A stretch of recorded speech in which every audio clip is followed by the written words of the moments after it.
आज हम लोग बिस्मिल्लाह खान की कहानी पढ़ेंगे। चैप्टर का नाम है द साउंड ऑफ म्यूजिक और the shehnai of Bismillah Khan. ये बिस्मिल्लाह खान शहनाई वादक हुए हमारे भारत के, और उन्हीं की कहानी हमें इसमें पढ़ना है। ठीक है। Bismillah Khan was a great shehnai player.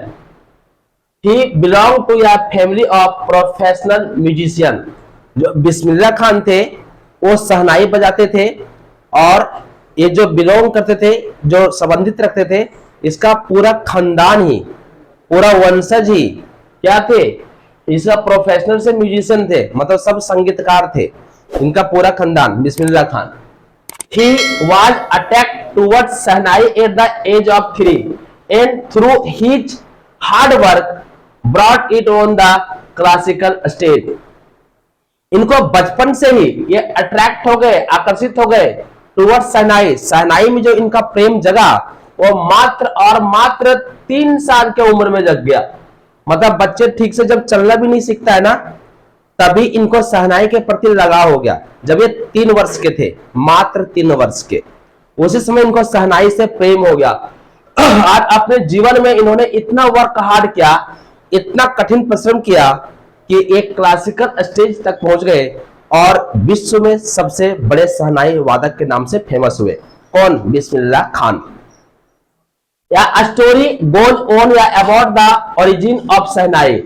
अब कहानी शुरू होती है कि ये जो शहनाई की जो शुरुआत हुआ, ओरिजिन हुआ, वो कहां से शुरू हुआ। शहनाई जो शादियों में बजता नहीं, वो पो पो पो पो पो पो, तो है शहनाई।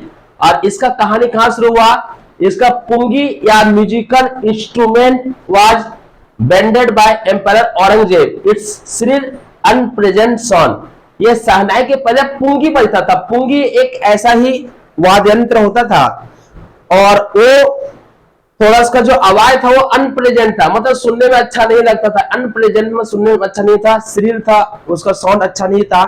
इसलिए औरंगजेब जब हुआ शासक, तो औरंगजेब ने ये पुंगी पर बैन कर दिया था, मतलब प्रतिबंध कर दिया था। उन्होंने कहा था कि हमारे राज्य में कोई भी पुंगी नहीं बजाएगा। उसने बैन कर रखा था, बिल्कुल सख्त मना कर रखा था, और उस राजा का नाम था औरंगजेब। ठीक है, जो मुगल साम्राज्य का एक प्रभावपूर्ण शासक हुआ। या barber of family of musician having access to the royal palace also. Palace मतलब महल होता है, पैलेस मतलब महल। एक होता प्लेस PLAC, एक और होता प्लेस PLAC। प्लेस मतलब होता है जगह, स्थान, और होता है पैलेस PALAC। ये पैलेस का मतलब महल, राजा का महल। तो एक बार्बर था, बार्बर होता बाल काटने वाला नाई, उसको कहते हैं बार्बर। और एक फैमिली म्यूजिशियन फैमिली था, और वो क्या करता था, महलों में जाकर के बाल काटता था, और बाल काटते समय वो क्या करता था, गाना को गाता था। Also decided to improve the tonal quality of pungi. तो जो बार्बर था, नाई, उसने मन के अंदर ठान लिया कि हम इस पुंगी को क्या करेंगे, थोड़ा सुधार करेंगे, हम उसमें से अच्छा म्यूजिक निकालेंगे, हम कोशिश करेंगे। ही टूक या whole pipe longer than pungi and made 7 hole on it। उसने पुंगी को लिया और पुंगी में उसने 7 holes किया, मतलब 7 उसमें से छिद्र कर दिया, और पुंगी को थोड़ा लंबा कर दिया। ठीक है। When he played on it, और जब उसने उसको बजाया पुंगी को, वो बार्बर मतलब नाई, बाल काटने वाला, sweet and soft sounds were produce. तो उसने देखा कि जो पहले वाला पुंगी था उससे उसका आवाज बेहतर हो गया, सुंदर निकला। तो उसने शहनाई, अभी जो पुंगी बनाया था उसने उसको थोड़ा लंबा कर दिया था और उसको हॉल 7 कर दिया था। जब उसने बजाया तो उसका साउंड बहुत ही सुंदर निकला और मधुर निकला। जो पहले पुंगी था उससे बेहतर निकला। When it was played before king, और उसने सबसे पहले, वो तो नाई था ही था, और सबसे पहले जाकर के किसके पास में बजाया, राजा के पास में। वो जो बार्बर था उसने सबसे पहले पुंगी किसके पास में बजाया, राजा के पास में। राजा के महल में बाल काटेंगे तो वहीं पे इसने बजाया। He was impressed by his new instrument। और जो राजा था वो बिल्कुल उससे क्या हो गया, इम्प्रेस्ड हो गया। इम्प्रेस्ड का मतलब क्या था, प्रेरित हो जाना। वो जो राजा था उससे प्रेरित हो गया, उसके पुंगी के वादन से, मतलब वो पुंगी को बजाए तो उसको बहुत आनंद आया राजा को।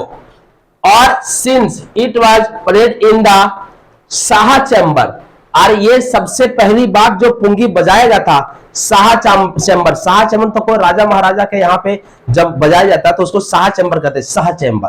और ये शाह चैम्बर में इन वाज प्लेड बाय नाई, और इसने नाई का मतलब बार्बर, जो बाल काटता है उसको क्या कहते हो आप अपनी भाषा में? नाई कहते हो। तो उसी नाई ने, उसको बार्बर भी कह सकते हो। इट वाज नेम्ड शहनाई, तो ये शहनाई का नाम शहनाई क्यों पड़ा? शहनाई का नाम शहनाई इसलिए पड़ा क्योंकि शाह के चैम्बर में, मतलब उस राजा के चैम्बर में सबसे पहले वो नाई जो बाल काटता था उसने, नाई ने बजाया, इसलिए उसका नाम पड़ा शहनाई। शह मतलब राजा और नाई मतलब वो नाई जो बाल काटता था, इसे उसका नाम ही क्या डाल दिया उसने? शहनाई। तो इस तरीके से शहनाई का ओरिजिन हुआ, जो उत्थान हुआ शहनाई का।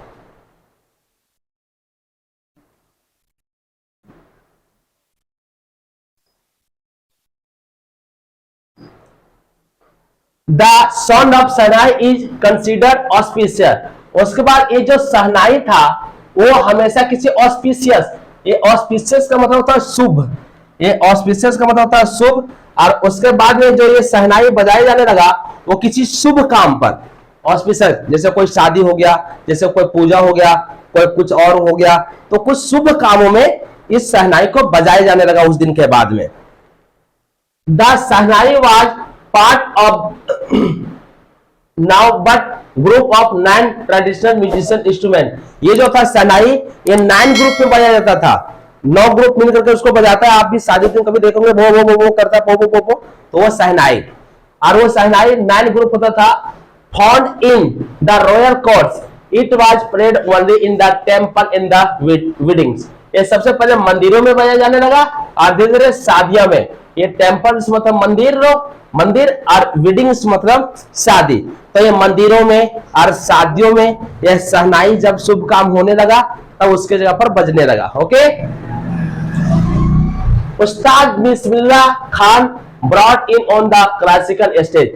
लेकिन इस शहनाई को 4 चांद लगा दिया, मतलब पूरा विश्व विख्यात करवाने वाले जो थे वो हमारे बिस्मिल्लाह खान ही थे। शहनाई का तो ओरिजिन पहले हो गया था, लेकिन इसको जो बहुत दुनिया में फेमस किए उनका नाम था बिस्मिल्लाह खान। क्या नाम था? बिस्मिल्लाह, पूरा नाम Ustad Bismillah Khan.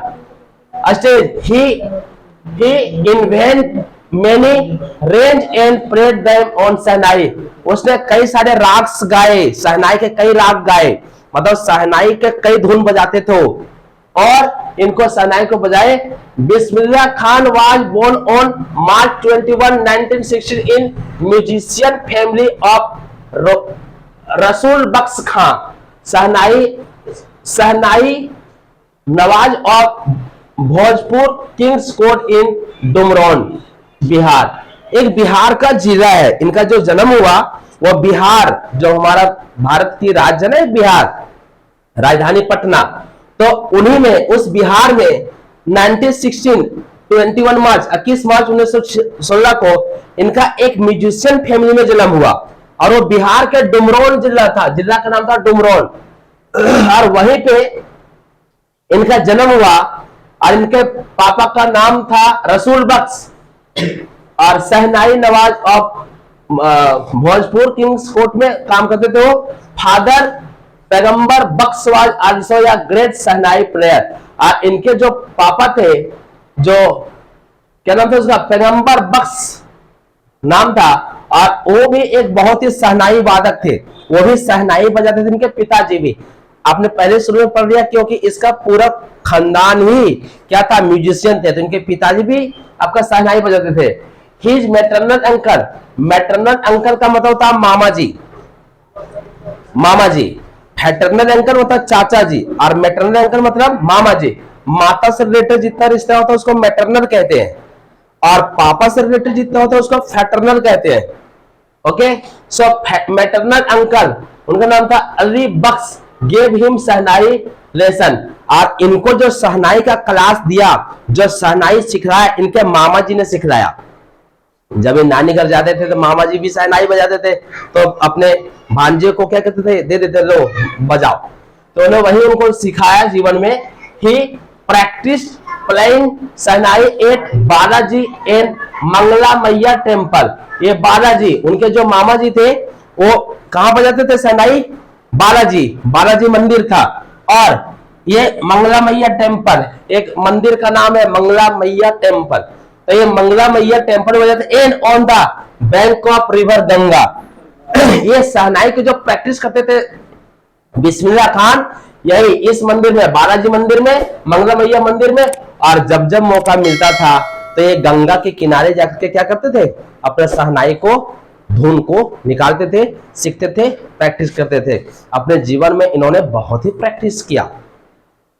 Eight the age of 14, जब इनका उम्र 14 साल हो गया, he played shehnai with his uncle at Allahabad musical conference. Allahabad में एक म्यूजिशियन का कॉन्फ्रेंस हो रहा था, तो अपने मामा के साथ में सबसे पहले उन्होंने शहनाई वहीं पे बजाई जब उनका उम्र कितना साल का था? 14 साल का था।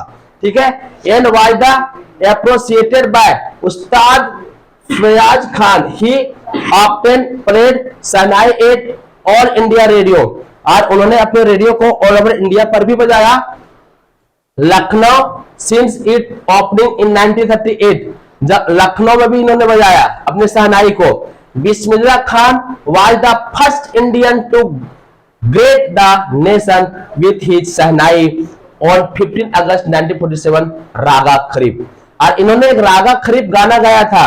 और कब गाया? जब हमारा भारत 15 अगस्त 1947 को आजाद हुआ था, तो उस दिन जब यहाँ पे झंडा फहराया जा रहा था दिल्ली के लाल किले में, तो उन्हीं का म्यूजिशियन वहां पे बजाया गया और उन्होंने ही रागा खरीफ गाना गाया था।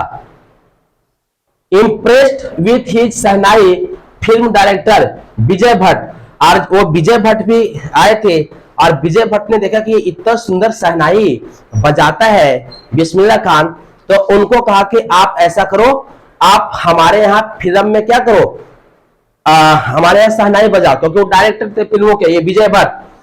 नेम या फिल्म, और उन्होंने फिल्मों में भी गाना गाए, और उस फिल्म का नाम था गुंज उठा शहनाई। ये गुंज उठा शहनाई में उन्होंने क्या किया? अपना म्यूजिशियन को दिया, वो विजय भट्ट उनके डायरेक्टर थे। बिस्मिल्लाह खान कंपोज या हिट सॉन्ग, और उन्होंने एक बहुत ही सुंदर गाना गाया था। उस गाना का नाम था दिल का खिलौना है टूट गया। ये दिल का खिलौना है टूट गया, ये गाना का सॉन्ग था, उसका बोल था, जिसको किसने गाए? हमारे बिस्मिल्लाह खान ने गाए। किनके कहने पर गाए? विजय भट्ट के कहने पर गाए। विजय भट्ट डायरेक्टर थे फिल्म के। एन कन्नड़ फिल्म था उसका सहनादी अपना, but artificially of film word did not impress him, और लोगों ने सोचा कि ये फिल्म से इम्प्रेस हो जाएंगे और फिल्मी दुनिया में आ गए, लेकिन इनको कभी भी फिल्मों में गाना गाने में और शहनाई बजाने में इनको कोई शौक नहीं, उनको उनके तरफ आकर्षित हुए नहीं। इस तरीके से उन्होंने फिल्मों की दुनिया में क्या हो गए? छोड़ दिया उन्होंने। और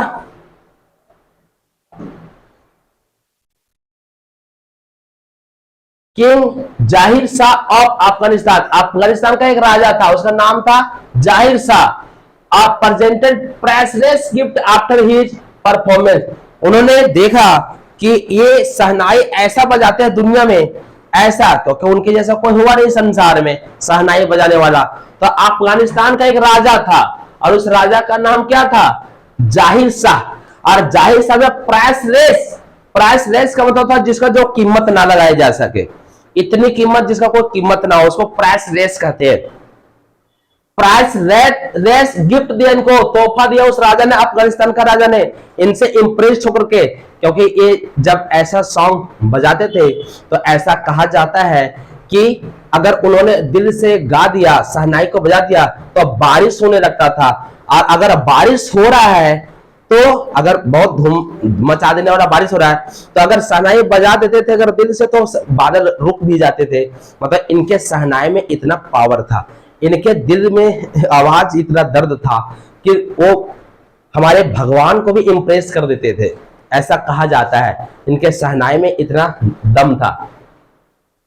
first Indian to invited to perform the prestigious Lincoln center hall in USA.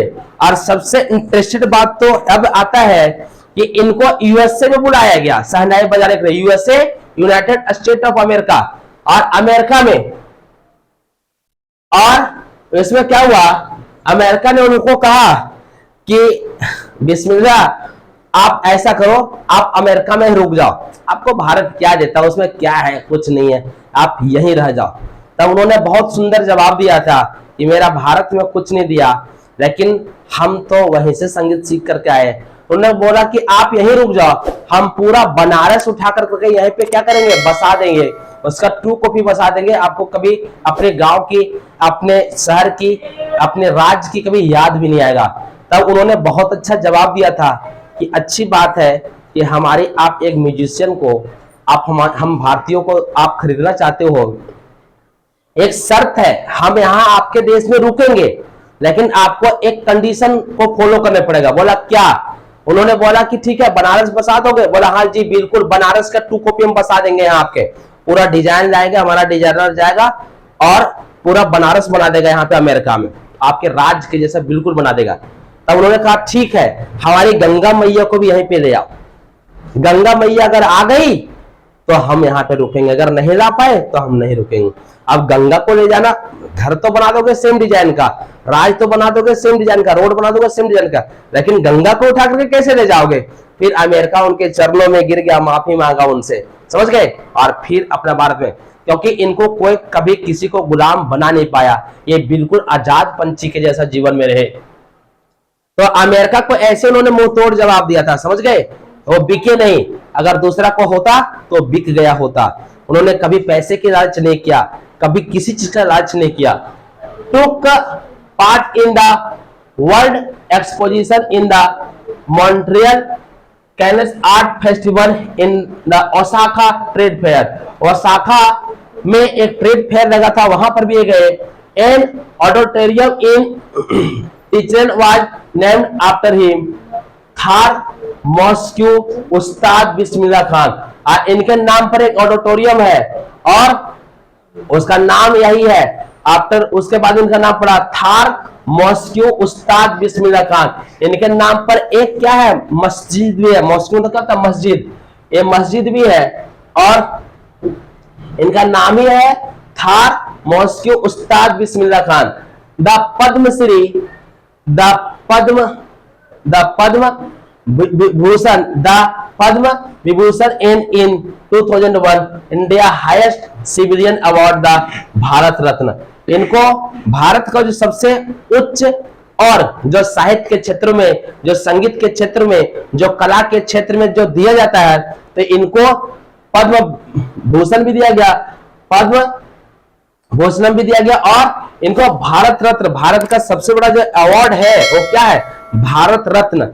Bharat Ratna किनको दिया जाता है? भारत रत्न उनको दिया जाता है जो भविष्य में ना वैसा पुत्र पैदा होगा, ना अभी है, ना होगा, ना था, है ना, भूतो ना भविष्यति, मतलब ना भूतकाल में था, ना प्रेजेंट में है, ना भविष्य में उसके जैसा कोई होगा, इसलिए उसको भारत का सबसे बड़ा अवार्ड दिया जाता है, भारत रत्न। और इनको भारत रत्न से नवाजा गया, सबसे बड़ा अवार्ड है भारत का, और उनको अवार्ड दिया गया भारत रत्न 2001 में।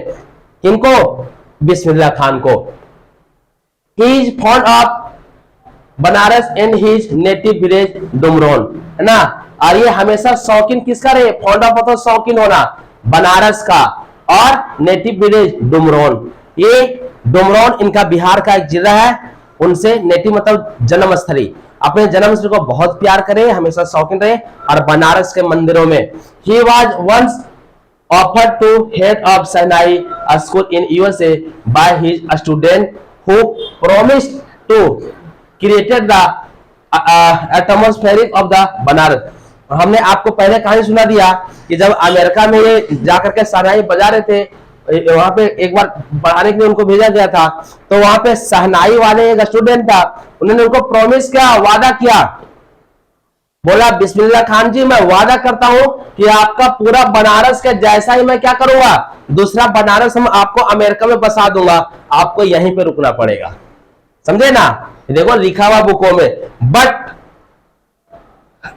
But refused the offer asking he could transport river Ganga. तब उन्होंने बहुत अच्छा हंसते हुए जवाब दिया था बिस्मिल्लाह खान ने कि हाँ मैं बिल्कुल रुकूंगा, कंडीशन है, अगर इन्होंने तो सबसे पहले मना ही कर दिया। और जब अमेरिका वाले स्टूडेंट उनको खूब जिद करने लगे तब उन्होंने कहा था कि हम तब रुकेंगे, आस्किंग मतलब मांग करना, अगर आप गंगा को क्या करो यहाँ पे ला सको, अगर गंगा आपके यूएसए में मतलब अमेरिका में अगर आ जाए तो मैं यहां रुकूंगा, नहीं तो मैं नहीं रुकूंगा, क्योंकि उनको अपना जन्म स्थल बहुत प्रेम था उनको। अगर दूसरा कोई होता, पैसे की तो बात मत करो, पैसा तो उनको इतना लालच दिया गया था कि पूछो मत, लेकिन उन्होंने कभी भी अपने जीवन में पैसे को महत्व नहीं दिया। Ganga also though he was डाइवर्ट Muslim he could naturally pray the shehnai at the Kashi Vishwanath temple. देखिए वो जाति से तो मुसलमान थे, लेकिन उन्होंने कभी भी जाति और मजहब की बात नहीं करा, जाति और मजहब पे अंतर कभी नहीं किया उन्होंने एक मुस्लिम होने के बावजूद भी उन्होंने हमेशा काशी विश्वनाथ टेम्पल जो बनारस में मंदिर है, काशी विश्वनाथ टेम्पल में शिव का और बहुत बड़ा मंदिर है, वो हमेशा उसी में ही अपना शहनाई को बजाए, जबकि वो एक मुसलमान थे। और कौन मुसलमान का था कि भैया हम तो मंदिर में जाएंगे नहीं, हम मुसलमान, लेकिन ये ऐसे थे जो हमेशा जीवन भर हिंदुओं के मंदिरों में जाकर के पूजा पाठ किए और गाना गाए उन मंदिरों के लिए। इन्होंने मतलब जाति और धर्म का कभी विभेद नहीं किया, इन्होंने हमें समाज में कभी जाति के बारे में तो सिखाया नहीं इन्होंने, है ना। His rap is perfect example of rich culture heritage of India। आप यहाँ इनके परफेक्ट एग्जाम्पल दे सकते हो रिच कल्चर के बारे में, heritage of India. He died at the age of 1990 on 20 August 2006। इनका जो मृत्यु हुआ वो ये 21 अगस्त 2006 को हाल फिलहाल में इनका डेथ हुआ है, और 90 साल की उम्र में 19 ईयर्स की उम्र में इन्होंने अपना जीवन को अलविदा कहा, और उम्र 90 साल था और इनका ईयर जो था वो 2006 था, 21 अगस्त को, ठीक है। ये